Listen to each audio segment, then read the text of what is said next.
Hello everyone, कैसे हैं आप सब। उम्मीद है अच्छे ही होंगे और अच्छे नहीं है तो और अच्छे हो जाएंगे, क्योंकि आज हम ज्योग्राफी का chapter number 1 resources and development पढ़ेंगे, जो कि बहुत इंटरेस्टिंग चैप्टर होगा। आपको मज़ा आएगा पढ़ने में, एकदम अच्छे से पढ़ेंगे, प्रॉपर नोट्स के साथ पढ़ेंगे। तो आप लोग वीडियो पॉज करके लिखते रहना साथ साथ, पर जब एक टॉपिक खत्म हो जाए तभी पॉज करना, बीच बीच में पॉज मत करना, वरना समझने में दिक्कत हो सकती है।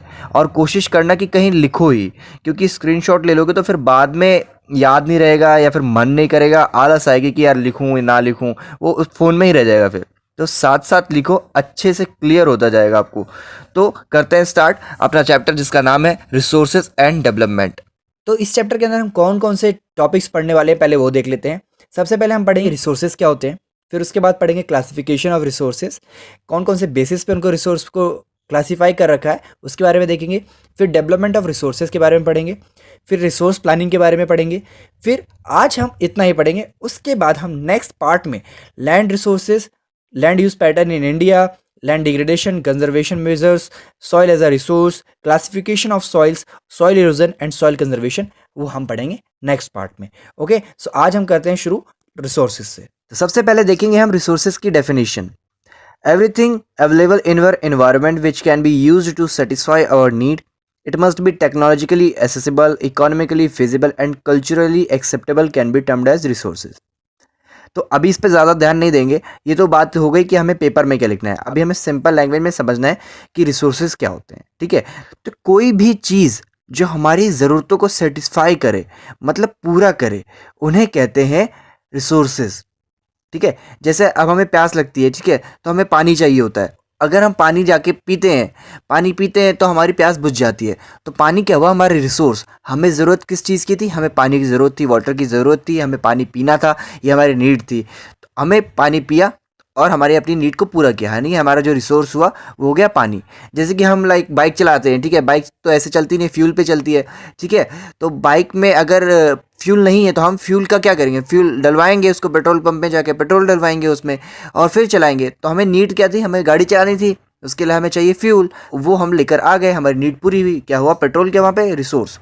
तो पेट्रोल हो गया, पानी हो गया, ये सब हमारे जो है ये नेचुरल रिसोर्सेज है। अभी हम इसके बारे में पढ़ेंगे कि रिसोर्सेज, नेचुरल रिसोर्सेज कौन से होते हैं और अदर टाइप्स ऑफ रिसोर्सेज कौन कौन से होते हैं। हम ह्यूमंस भी रिसोर्स ही होते हैं।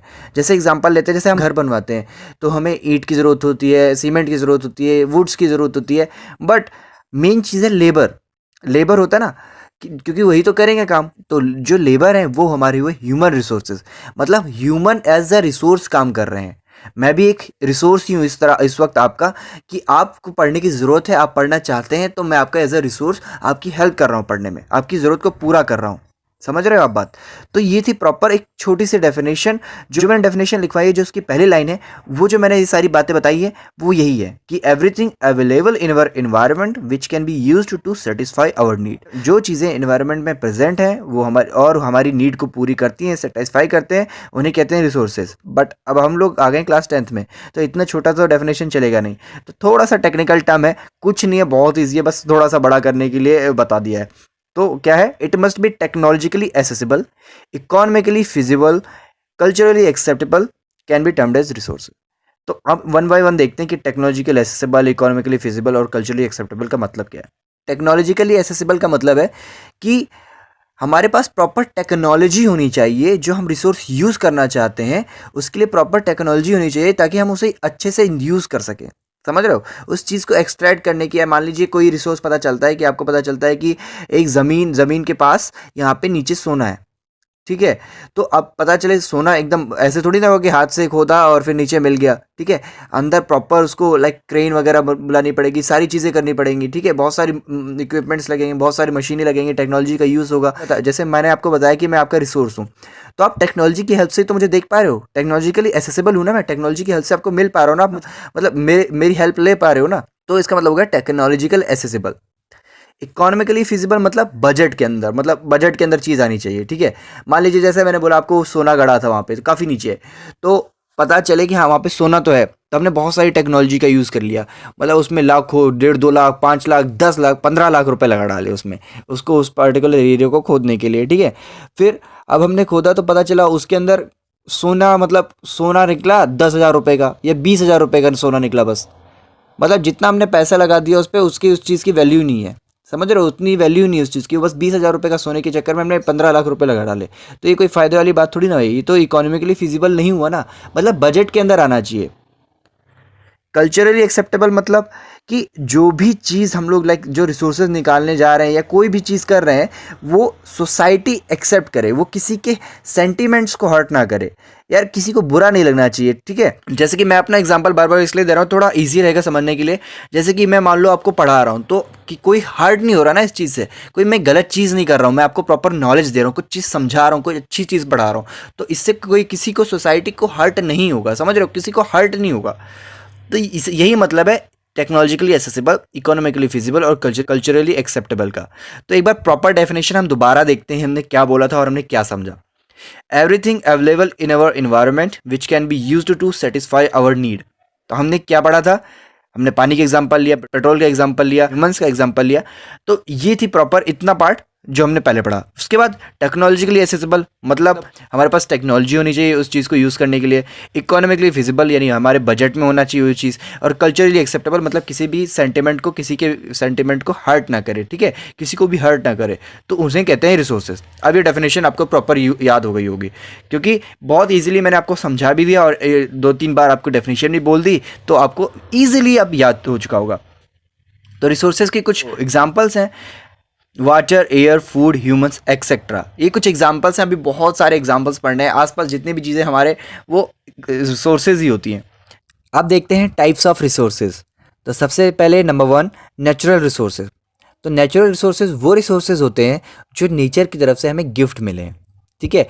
जैसे कि एयर हो गया, वाटर हो गए, types of mineral, different types of minerals हो गए, रॉक्स हो गए, माउंटेन्स हो गए, ये सारे एग्जाम्पल्स आते हैं नेचुरल रिसोर्सेज की कैटेगरी में। फिर होता है दूसरा ह्यूमन रिसोर्सेज। जैसे मैंने भी एग्जांपल दिया था आपको कि घर बनवाते वक्त हमें लेबर की ज़रूरत पड़ती है, तो ह्यूमन्स ही होते हैं लेबर, तो हमें ह्यूमंस को एज अ रिसोर्स यूज़ करते हैं हम, है ना। तो वो होता है ह्यूमन रिसोर्सेज। अभी मैं एज अ रिसोर्स आपका काम कर रहा हूँ, मैं एक ह्यूमन हूँ, मैं आपकी हेल्प कर रहा हूँ, आप ह्यूमन रिसोर्स की हेल्प ले रहे हो, है ना। मैं आपका इस वक्त रिसोर्स हुआ, मैं ह्यूमन रिसोर्स हूँ, मैं आपको पढ़ा रहा हूँ, मैं आपका रिसोर्स हूँ इस वक्त, जैसे मैंने भी पहले भी बताया था। फिर आता है human made resource. Human made resource जैसे कि हमने पता है कि रबर की हेल्प से टायर बनाते हैं, वुड की हेल्प से टेबल बनाते हैं, ठीक है, कार्स बनाते हैं, मेटल, बहुत सारे मेटल्स को यूज़ करके रोड्स बनाया जाता है, मिट्टी को यूज़ करके, सैंड्स को यूज़ करके, सीमेंट को यूज़ करके, ये सारे हमारे नेचुरल रिसोर्सेज को ट्रांसफॉर्म करते हैं अलग फॉर्म में, वो होते हैं ह्यूमन मेड रिसोर्स। जैसे टायर जो है वो टायर बन के थोड़ी ना पेड़ से गिरता है, हमें रबर मिलता है, नेचुरली रबर मिलता है, फिर हम रबर से हम टायर को कन्वर्ट करते हैं, तो वो सारे होते हैं ह्यूमन मेड रिसोर्सेज। तो अब इन रिसोर्सेज को क्लासीफाई किया गया है कुछ बेसिस पे। कौन कौन से बेसिस पे इनको क्लासीफाई किया गया है, चलिए देखते हैं वन बाय वन। तो सबसे पहले हमारा आता है on the basis of origin. मतलब ओरिजिन मतलब होता है कहाँ से स्टार्टिंग हुई, स्टार्टिंग होती है मतलब। तो इसमें पहला पॉइंट है बायोटिक रिसोर्सेज। तो बायोटिक रिसोर्सेज कौन से रिसोर्सेज होते हैं? बायोटिक रिसोर्स वो रिसोर्स होते हैं जिनके पास लाइफ होती है। हमने छोटी क्लासेस में भी पढ़ा है कि बायोटिक कौन सी होती है, लिविंग मतलब लिविंग फॉर्म्स होती हैं, मतलब जो भी चीज़ जिनके पास लाइफ होती है वो होते हैं बायोटिक रिसोर्स। जैसे कि example human beings, flora and fauna. Flora यानी जो टाइप के जो प्लांट्स होते हैं, डिफरेंट टाइप के सारे प्लांट्स फ्लोरा की कैटेगरी में आते हैं, और फौना एनिमल्स की कैटेगरी के लिए होता है, ठीक है। और फिशरीज यानी मछलियों के लिए, लाइफ स्टॉक्स यानी भेड़ बकरियां जो होती हैं, और भी जितनी भी चीज़ें लिविंग है वो सारी बायोटिक रिसोर्स की कैटेगरी में आता है। और फिर अबायोटिक रिसोर्स यानी नॉन लिविंग थिंग्स जिनके पास जान नहीं है। तो यानी दो कैटेगरी में डिवाइड किया गया, बायोटिक और अबायोटिक। बायोटिक जिनके पास लाइफ है, अबायोटिक जिनके पास लाइफ नहीं है। अबायोटिक के एग्जाम्पल कौन कौन से हैं? जैसे रॉक्स हो गए, मिनरल्स हो गए, मेटल्स हो गए, ये सारे आपके अबायोटिक रिसोर्सेज के एग्जाम्पल्स हुए। तो on the basis of origin पे ये दो कैटेगरी में डिवाइड किए गए थे, बायोटिक एंड अबायोटिक, जिसके हमने अभी देखा कौन से लिविंग होते हैं, नॉन लिविंग वाले होते हैं, और फिर उनके एग्जाम्पल्स देखे। अब दूसरा है on the basis of exhaustibility. मतलब कोई भी चीज़ खत्म होगी, नहीं होगी, होगी तो दोबारा आने में कितना टाइम लगेगा, या हो जाएगी तो आएगी भी वापस या नहीं आएगी, तो उस बेसिस पे इसको डिवाइड किया गया है on the basis of exhaustibility. तो सबसे पहला इसमें रीन्यूएबल रिसोर्सेज आते हैं। तो इस बेसिस पे दो टाइप में डिवाइड किया गया है रिसोर्सेज को, renewable and non renewable. Renewable resources वो रिसोर्सेज होते हैं जिनको हम दोबारा से वापस ला सकते हैं, रिन्यू कर सकते हैं। जैसे समझ में आ रहा होगा, रिन्यूएबल है ना, दोबारा से ला सकते हैं इस रिसोर्सेज को। केमिकल प्रोसेस से, फिजिकल प्रोसेस से, मैकेनिकल प्रोसेस से, किसी भी प्रोसेस से, लेकिन इनको वापस लाया जा सकता है। इसके एग्जांपल्स कौन से हैं? Solar energy, wind energy, water, forest, wild life etcetera.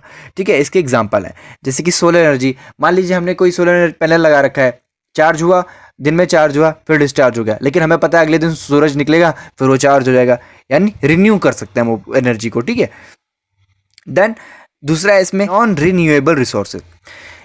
इसमें कौन कौन से रिसोर्सेज आते हैं, या ये रिसोर्सेज कौन कौन से होंगे, या नॉन रिन्यूएबल रिसोर्स होते क्या हैं? तो ये रिसोर्सेज ये होते हैं जो एग्जॉस्ट हो जाते हैं, मतलब ख़त्म हो जाते हैं, और अगर मान लो वापस आते भी हैं तो बहुत सालों बाद, मतलब बहुत सालों बाद, मतलब ये नहीं 10-15 साल बाद नहीं, मिलियंस ऑफ ईयर्स लेते हैं ये वापस दोबारा से रिन्यू होने में। ऑलमोस्ट नॉन रिन्यूएबल, लाइक एक जनरेशन तो ख़त्म ही हो जाएगी जब तक वो रिन्यू होंगे। ठीक है, इनको रिसाइकल नहीं किया जा सकता है, ये यूज़ किया तो ख़त्म हो गए। जैसे हम पेट्रोल यूज़ करते हैं, एक बार यूज़ किया, ख़त्म हो गया, ख़त्म हो गया। ठीक है, अब वो पेट्रोल वापस नहीं आएगा, तो वो एग्जॉस्ट हो गया, ख़त्म हो गया। इसके एग्जांपल हो गए फॉसिल फ्यूल्स, और कुछ इसमें से कुछ कुछ रिसोर्सेज जो है वो रिसाइकल हो सकते हैं, जैसे एग्जांपल मेटल्स। अब थर्ड आता है on the basis of ownership, मतलब कि कौन ऑन करता है इस एरिया को, या इस चीज़ को कौन ऑन करता है, उस बेसिस पे क्लासिफिकेशन किया गया है। तो सबसे पहले इंडिविजुअल रिसोर्स। इंडिविजुअल रिसोर्स मतलब ये ऐसे रिसोर्स हैं जो आपका है, जैसे इस पे आपका पूरा हक है। जैसे आपका घर है, आपका कोई प्लॉट है, या जैसे कि गांव में होता है तो गांव में ये खेत हमारा है। ठीक है, तो लाइक ये खेत आपने ऑन कर रखा है, आपने इसे खरीदा हुआ है, ये आपका है। ठीक है, इसको कोई और नहीं ले सकता, ये आपका है। अगर आप बेच देते हैं तो बात अलग है, बट अभी ये आपका है, मतलब जिसकी जिसकी आप ऑनरशिप रखते हैं, ये आपका खुद का है। तो इसके एग्जांपल्स हो गए प्लॉट्स, हाउसेस, और जैसे गांव में हो गया तो लैंड्स कह सकते हो आप। तो ये सारे आपके इंडिविजुअल रिसोर्सेज में आते हैं। फिर दूसरा आता है community on resources. Community on resources मतलब ये पूरी कम्युनिटी का है, मतलब पर्टिकुलर कम्युनिटी का है। ठीक है, जो आपके मेंबर्स हैं आपकी कम्युनिटी में, वो उनका है। जैसे कि पब्लिक पार्क्स हो गए और प्लेग्राउंड्स हो गए, ये सारे एग्जांपल्स आते हैं आपके कम्युनिटी ऑन रिसोर्सेज में। मतलब ये पूरी कम्युनिटी का है, सारे कम्युनिटी मेंबर्स आपके इसको यूज़ कर सकते हैं। फिर आता है थर्ड नेशनल रिसोर्सेज, जिसके अंदर पूरी कंट्री का हक है, पूरे देश का रिसोर्स है वो। जैसे कि जितने सारे मिनरल्स हैं, वाटर रिसोर्सेज हैं, फॉरेस्ट है, वाइल्ड लाइफ है, लैंड है, ठीक है, ओशियंस हैं, लाइक पॉलिटिकल बाउंड्रीज तक है। पॉलिटिकल बाउंड्रीज मतलब अभी यहाँ पे हमें यहाँ पे देखिए लाइन लिखा हुआ है, all the minerals, water resources, forest, wild life, land with the political boundaries and ocean area upon 12 nautical miles from the coast, water and resources all belongs to the nation। इसका मतलब क्या है हम देखते हैं। पहली बात तो ये समझ में आ गई कि पूरे नेशन का है, यानी पूरे देश का, लाइक देश की गवर्नमेंट यूज़ करती है उसको, लाइक पूरे देश का ये नेचुरल रिसोर्स, ये वाटर जो भी मिनरल है वो देश की भलाई के लिए काम होगा, यानी देश के लिए होगा वो। और कहाँ तक है ये पॉलिटिकल बाउंड्रीज, ये 12 nautical miles, मतलब यहाँ क्या लिखा है, जो हमारे ओशियंस होते हैं नीचे, जैसे कि आप देखते हैं कि जो कोस्टल एरियाज हैं हमारे नीचे, वो लाइक नीचे समंदर है ना, इधर अरेबियन सी, इधर बंगाल है, तो वहाँ पे ये नहीं है कि आपको पूरा समंदर आप ही का है, नहीं।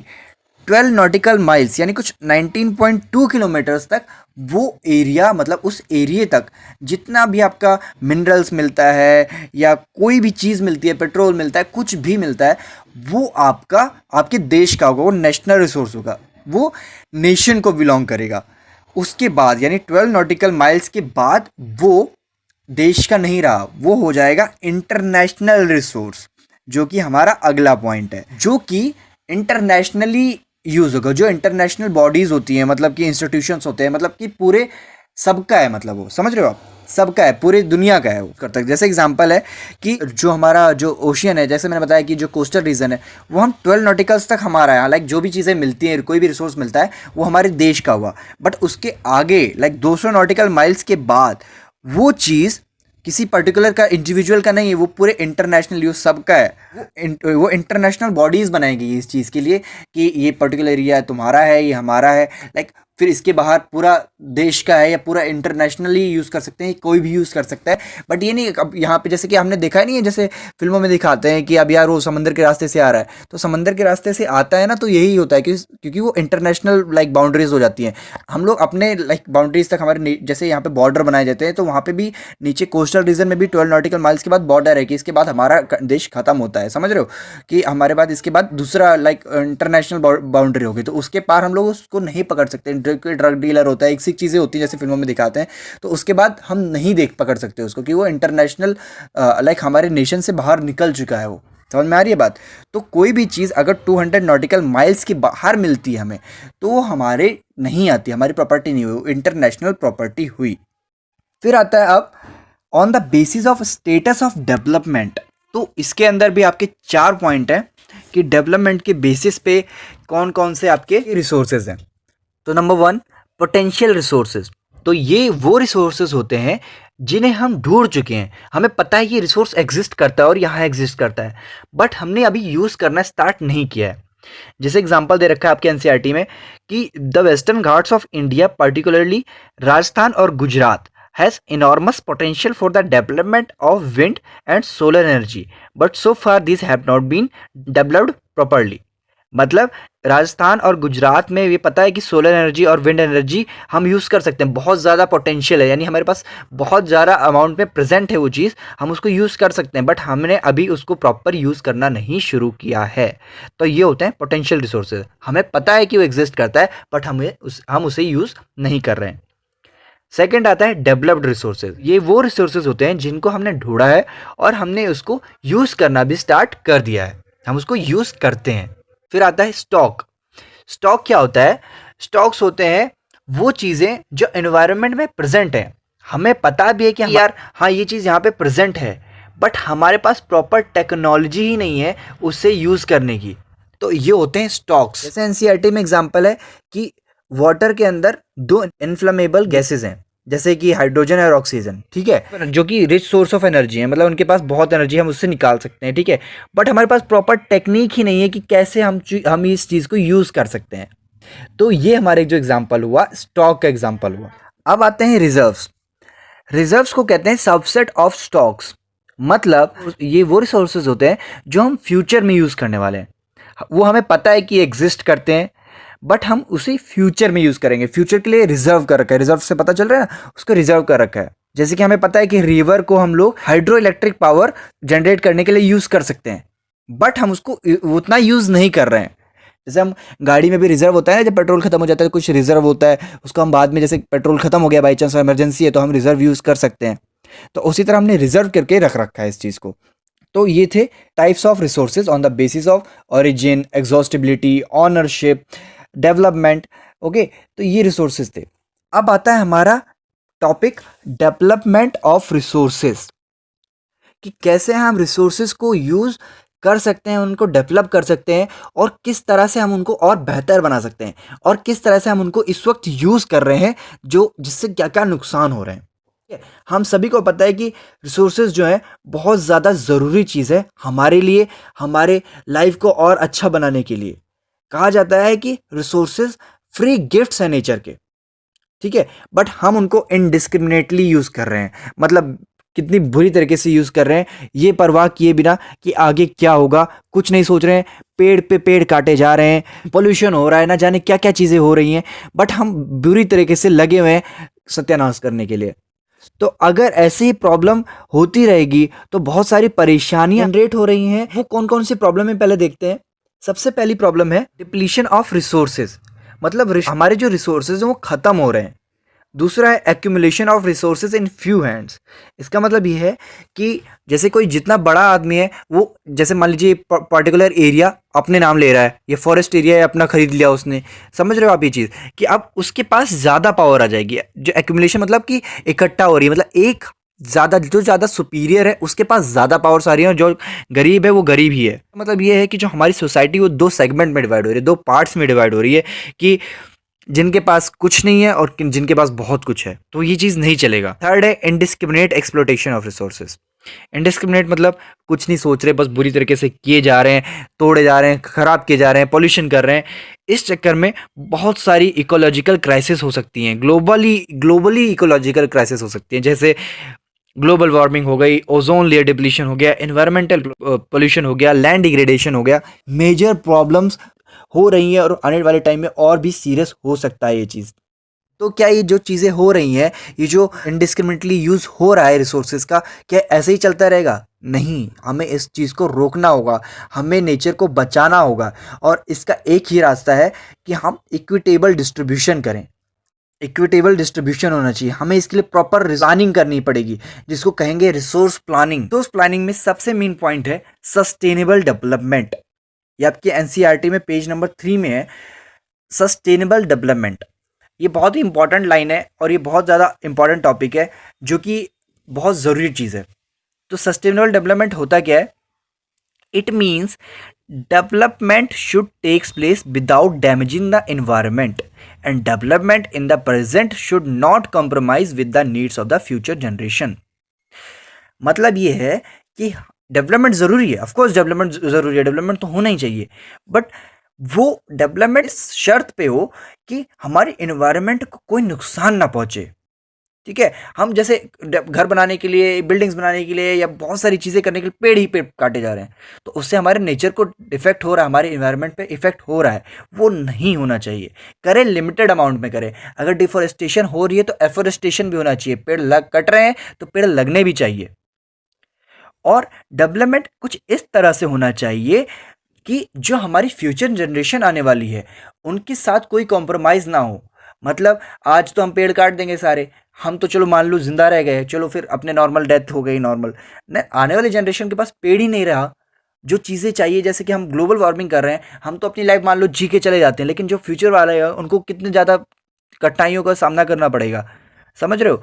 तो सस्टेनेबल डेवलपमेंट ये है कि आज तो अच्छा रहे ही, नेचर को बिना अफेक्ट करे, बल्कि आने वाली जनरेशन भी अच्छे से रहे और हमारा नेचर हमेशा अच्छा रहे, हमारा इन्वायरमेंट हमेशा अच्छा रहे। इसके लिए 1992 में रियो डी जेनेरियो ब्राज़ील में एक जगह है, वहाँ पे समिट हुई थी, मीटिंग हुई थी इसी के रिगार्डिंग कि नेचर को हम कैसे बचा सकते हैं, कैसे हम ये ग्लोबल क्लाइमेटिक जो चेंज हो रहा है उसे हम रोक सकते हैं। ठीक है, और ये जो भेदभाव हो रहा है, या क्या कहते हैं, रिसोर्सेज किसी के पास कम है, किसी के पास ज़्यादा है, ये जो भी चीज़ें हैं उन सबको ओवरकम किया जाए, कम करा जा सके, बराबर में बांटा जा सके सबको, और अपने नेचर और अपने एनवायरनमेंट को और अच्छा बना सकें। ठीक है, उसका अच्छे से डेवलपमेंट कर सकें ग्लोबल लेवल पे, मतलब दुनिया भर में। ठीक है, इस मीटिंग में 100 से ज़्यादा हेड आए थे सभी स्टेट्स के, जहाँ पे ये समिट हुई थी। ठीक है, तो यहाँ पे दो मेन पॉइंट डिस्कस किए गए। पहला पॉइंट था एजेंडा 21 और दूसरा था sustainable development in the 21st century. Agenda 2021 क्या है? United Nation conference on environment and development, UNCED एक मीटिंग हुई थी रियो डी जेनेरियो में, ब्राज़ील में 1992 में, जिसका एम था कि हम अपने नेचर को ग्लोबल लेवल पे सस्टेनेबल डेवलपमेंट करेंगे। जिसका एजेंडा ये है कि हम एनवायरमेंटल चेंज जो डैमेज हो रहा है, जो हमारा एनवायरमेंट डैमेज हो रहा है, एनवायरमेंटल डैमेज हो रहा है, उसे कम करेंगे, पॉवर्टी घटाएंगे, और डिसीज़ और भी चीज़ों के बारे में बात हुई कि डिजीज़ वगैरह सारे कम करेंगे म्यूचुअल कोऑपरेशन से, मतलब एक साथ मिलकर इन सब चीज़ों को करेंगे। मेन एजेंडा था हम अपने एनवायरनमेंट का सस्टेनेबल डेवलपमेंट करेंगे ग्लोबल लेवल पे। ठीक है, और सस्टेनेबल डेवलपमेंट के बारे में तो मैंने बताई आपको। ये जो दो मेन टॉपिक थे ये उठे उस मीटिंग में, रियो डी जेनेरियो में, ब्राज़ील में। अब आती है रिसोर्स प्लानिंग में सबसे मेन बात, इक्विटेबल डिस्ट्रीब्यूशन। इक्विटेबल डिस्ट्रीब्यूशन कैसे? मतलब कि जैसे कई बार हमें पता है, जैसे कि हमारे एनसीईआरटी में भी है कि कई स्टेट्स जो है जहाँ पे कुछ टाइप ऑफ मिनरल्स पाए जाते हैं और कुछ टाइप ऑफ मिनरल्स नहीं पाए जाते हैं, और वहीं दूसरी स्टेट में कुछ टाइप ऑफ मिनरल्स जो कि इस वाले दूसरे स्टेट में कम थे, यहाँ ज़्यादा है, और जो चीज़ वहाँ पे ज़्यादा है वो यहाँ पे कम है। लाइक एग्जांपल लीजिए, जैसे कि एक स्टेट है एक्स, एक स्टेट है वाई। ठीक है, तो एक्स स्टेट में ए ज़्यादा है, बी कम है, और वाई स्टेट में ए कम है, बी ज़्यादा है। मतलब दोनों में कुछ चीज़ें कम है, कुछ चीज़ें ज़्यादा है। ठीक है, तो इक्विटेबल डिस्ट्रीब्यूशन मतलब ये है कि जहाँ पे जो चीज़ कम है उससे जहाँ पे जो चीज़ ज़्यादा है वो उसकी हेल्प करे, और जिसके पास कम है वो उससे ले। समझ रहे हो? लाइक म्यूचुअल कोऑपरेशन हो। तो ये होता है इक्विटेबल डिस्ट्रीब्यूशन। रिसोर्स प्लानिंग को पूरी दुनिया ने एक्सेप्ट किया है अच्छे से कि हम इस चीज़ को करेंगे। इंडिया में भी इसको प्रॉपर यूज़ किया जा रहा है। इंडिया में रिसोर्स प्लानिंग किस तरह हो रही है, हमें पता है कि इंडिया में बहुत सारे टाइप्स ऑफ रिसोर्स पाए जाते हैं, बट कई जगह कहीं ज़्यादा है, कई जगह कम है, बट रिसोर्सेज है। ठीक है, तो हमें रिसोर्स प्लानिंग को करने के लिए कुछ प्रोसेस करनी पड़ेंगी, कुछ चीज़ें करनी पड़ेंगी, ताकि हम अपने रिसोर्स की अच्छे से प्लानिंग कर सकें, उनका डेवलपमेंट कर सकें। तो पहला है identification and inventory of resources.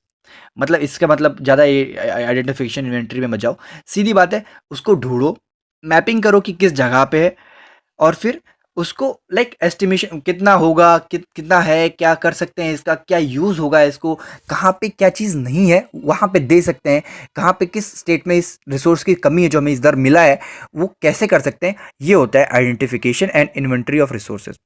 Planning structure, second point है planning structure. Appropriate technology, skill and institution setup. मतलब पता चला कि हमें इस पर्टिकुलर एरिया में आपका ये रिसोर्स है, तो हम उस जगह पे प्रॉपर टेक्नोलॉजी का यूज़ हो, स्किल का यूज़ हो, और इंस्टीट्यूशनल सेट, मतलब कि प्रॉपर उसकी चीज़ के लिए एक इंस्टीट्यूशन तैयार किया जाए कि हाँ भाई ये पर्टिकुलर काम आपको करना है, प्रॉपर तैयार करना है आपको, ये स्ट्रक्चर इसका। फिर थर्ड है matching the resource development plans with overall national development plans. जैसे कि उसको नेशन के लिए यूज़ किया जा सके, जैसे कि मैंने बताया आपको कोई स्टेट कम है जिस जगह पे, वहाँ पे उस चीज़ की कमी है, वहाँ पे उसको पूरा किया जाए, लाइक नेशन के लिए यूज़ किया जाए। तो ये कुछ पॉइंट्स हैं या प्रोसेसेस हैं जो रिसोर्स प्लानिंग इन इंडिया में यूज़ किया जा रहा है। हमारे भारत देश ने बहुत सारे एफर्ट किए, आज़ादी के बाद से ही हमारा पहला 5 ईयर प्लान लॉन्च हुआ था रिसोर्स प्लानिंग के लिए, ताकि हम ये देख सके, पता लगा सके कि रिसोर्स की प्लानिंग कैसे करनी है, डेवलपमेंट कैसे करना है रिसोर्सेज का। तो उसमें हमें ये सब चीज़ें पता लगी कि जो रिसोर्सेज हैं, जैसे कि हमारे जो देश में कुछ पर्टिकुलर रीजन में बहुत ज़्यादा रिसोर्सेज है, हमारे पास बहुत सारे रिसोर्सेज हैं, बट वहाँ पे टेक्नोलॉजी नहीं है।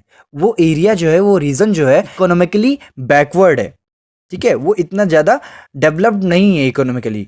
ठीक है, और कुछ रीजंस ऐसे हैं जहाँ पे जो कि इकोनॉमिकली बहुत ज़्यादा डेवलप्ड है, बट वहाँ पे रिसोर्सेज नहीं है, वहाँ पे रिसोर्सेज की कमी है। तो इससे हमें एक ये बात समझ में आई कि इंडिया का डेवलपमेंट और रिसोर्सेज का जो डेवलपमेंट है, वो सिर्फ इस बेसिस पे नहीं डिपेंड करता है कि यहाँ पे रिसोर्स होना चाहिए, ठीक है, बल्कि रिसोर्स तो होना ही चाहिए, साथ में proper technology, proper human resources और प्रॉपर नॉलेज, हिस्टोरिकल एक्सपीरियंस होना चाहिए।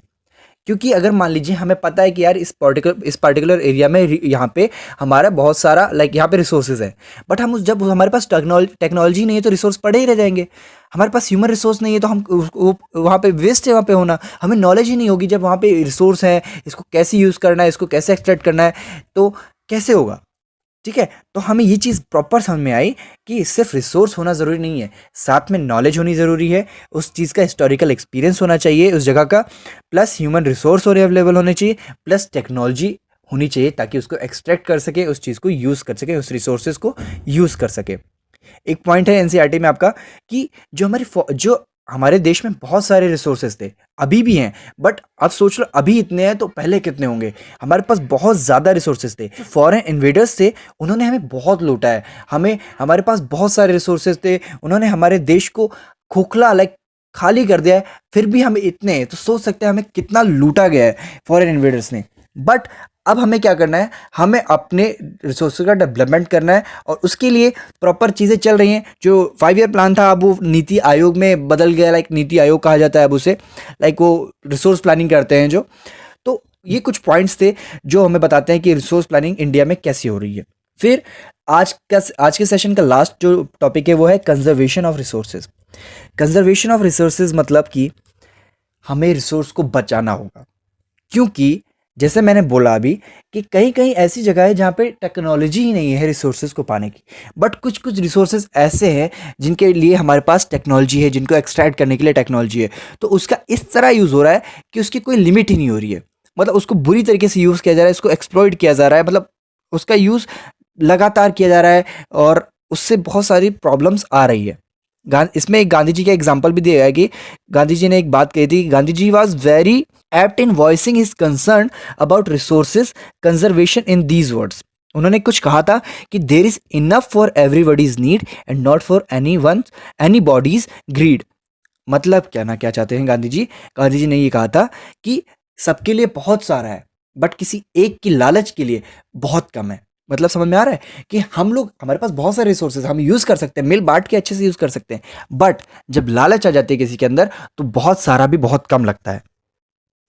तो कंजर्वेशन ऑफ रिसोर्सेज मतलब ये है कि हमें जो कंजप्शन है, जो चीज़ें हम यूज़ कर रहे हैं उसको लिमिटेड और जितनी ज़रूरत है उतनी यूज़ करें और सब में बांट के यूज़ करें। ये नहीं कि ओवर कंजप्शन करें उस चीज़ का, ठीक है? कोई उसकी गिनती ही नहीं है, मतलब बस पेड़ ही पेड़ काटे जा रहे हैं या कोई भी चीज़, उसको बुरी तरीके से यूज़ नहीं करना है। तो ये था आपका आधा चैप्टर। अभी आधा चैप्टर जो बाकी है, land degradation, land use pattern in India, और भी सॉइल से different types of soil erosion, ये सारे जो टॉपिक्स हैं वो हम नेक्स्ट पार्ट में करेंगे। इसको हम 2 पार्ट में करेंगे। मैं नहीं चाहता हूँ ज़्यादा बड़ा हो जाए, ज़्यादा बड़ा हो जाएगा वीडियो तो थोड़ा सा बोरिंग लगेगा या आगे।